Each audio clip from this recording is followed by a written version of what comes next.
What was that? Repeat that? How is what that? How do you feel That was sending a cool. message to your school teacher? One of my school teachers, he actually used to come to our house when we briefly stayed in Ghana on our transition to New Zealand. He actually came to our house and tutored us as well after school. So yeah, for him, it was cool. He was always nice to me. Yeah, he caned us a lot, but he was always a cool teacher. But yeah, it was. I don't know. How did that feel? Wholesome. It felt wholesome. Thank you and good luck on Saturday. Cool. Gracias. Thank you.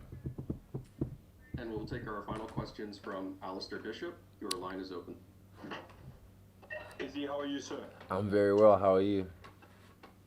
I'm fantastic, thank you. I like that. My Fantastic. first question, Izzy, it's been labeled by many people as a brawler versus a technician in this matchup. Do you think there's more to it than that? A little bit, but because he does have some technique, like he keeps his hands up when he throws hooks, body shots, he has his hands in the right places, but it's just the levels. There's levels to this. There's levels to this, and I just want to showcase that this weekend. And after your fight with Romero, do you think this is stylistically the kind of fight you need to remind the world of your skill set? 100%. And I feel like Roy Jones when he said, y'all must have forgot. Because, yeah, people forget, and fans are fickle. They're sometimes dumb in droves. So I feel like I just have to remind them so they can be like, oh my God, oh, Israel's so good. He's just, wow, amazing. And their minds just get blown by the way I destroy this guy. But one of the things that also keeps being brought up is someone's O's got to go. How important is it to you to keep that undefeated record?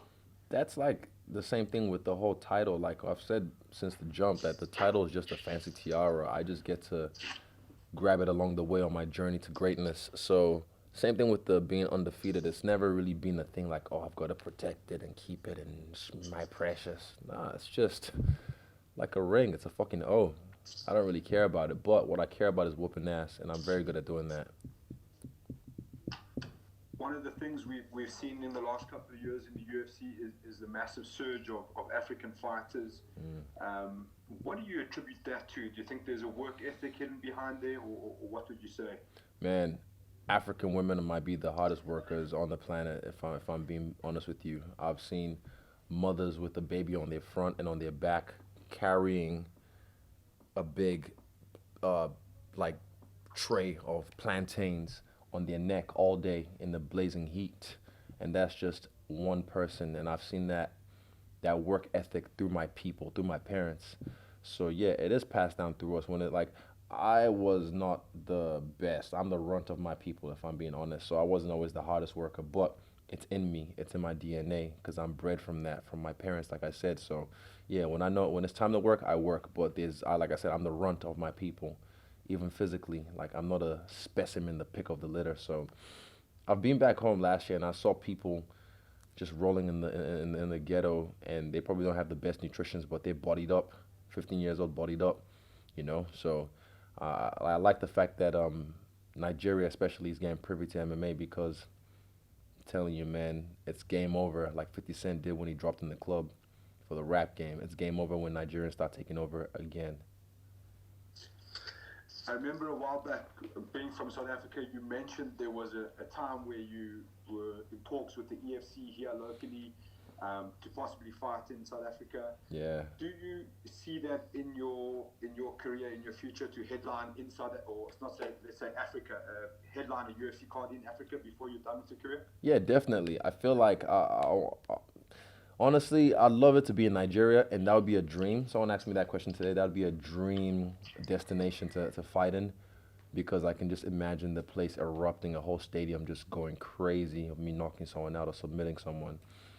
But the problem is we are our own problem, and I can say that freely, even though some people might not like me saying that. We are our own problem.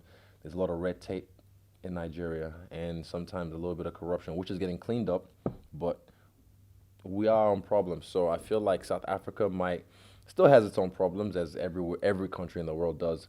But South Africa has a booming MMA scene, like you said, with EFC, and it would be awesome to be there for a fight. But also, yeah, I think that would be one of the the destinations in the future for the UFC when they invade Africa. And the last one for me, Izzy, what advice would you have for young African fighters trying to make their way to the UFC? To the UFC, young African fighters, find the right trainer. That's one thing I'd say.